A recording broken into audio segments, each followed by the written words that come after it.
Hello, everyone, and welcome to this month's edition of Teal Talk. I'm your host, Carrie Lynn Reynolds, the financial coach here at New Dimensions Federal Credit Union. And joining me again is Carolyn Leone. And Carolyn is the branch manager at our Silver Street location. Carolyn, how are you? I am good, Carrie Lynn. Thanks for having me again this week. Yes, thank you so much for coming back. I am so glad that you keep having me. Yes. We have so much fun. We really do. This month, right? January, start of a new year. I know. I can't even believe this year went by so fast. It did. Blink and we are in 2025 already. I know. I almost said I blinked and I don't even know where it went. Same mind sometimes, folks. I did some research and only about 9% of people that make their New Year's resolutions actually follow through with them.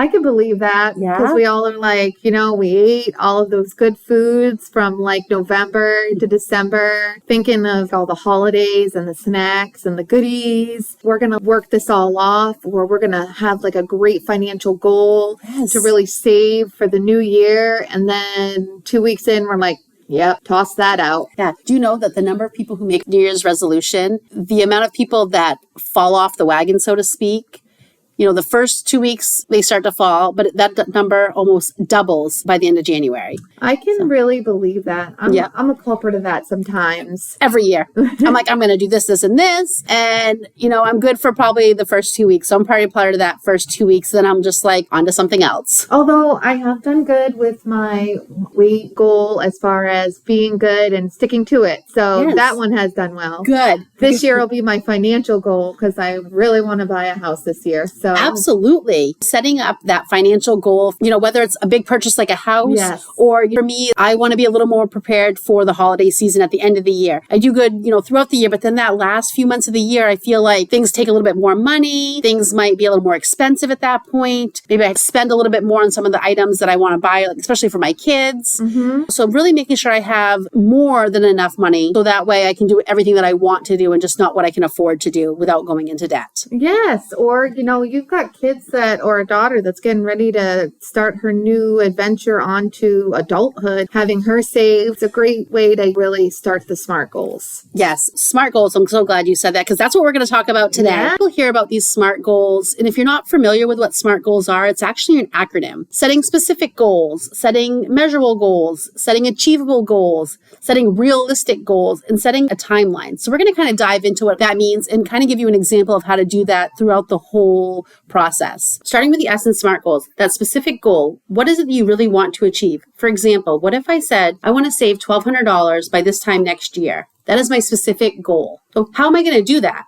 How am I going to measure that? So M, measurable. If I put away $25 every week, that will help me hit my goal. That's the measurable part of this goal.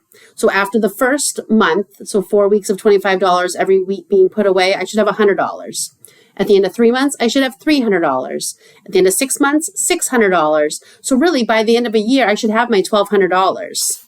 So now that we can measure that, we need to make sure that we have a little bit of wiggle room, make that goal a little adjustable. So that way, if something happens, because let's face it, Carolyn, life happens, right? Always. Yes. So making sure that we leave ourselves a little wiggle room so we can still achieve that goal. So if you were to save $25 a week, would you have exactly $1,200 at the end of the year, Carolyn, or a little bit more?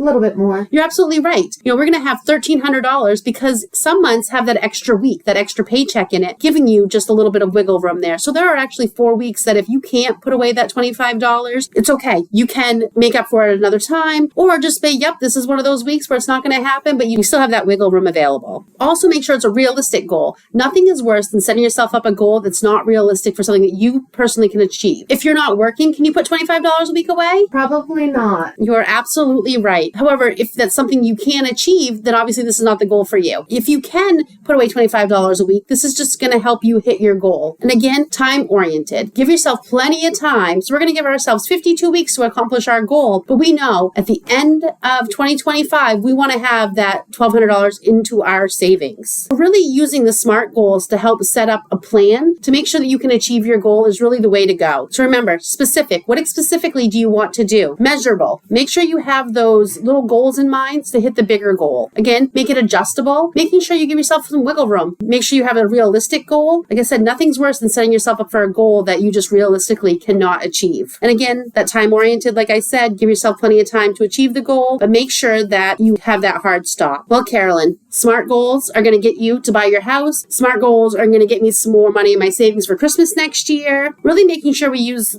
SMART goals to help us set ourselves up for success is super important. If you need help in setting those SMART goals, reach out to us at info@newdimensionsfcu.com. And if you're looking for an account to put some money in for Christmas next year, check out our club accounts or come in and see one of our member service representatives. They can definitely get you into the right account to help you start your savings. Thanks, everyone, and we will see you next month. Have a great day.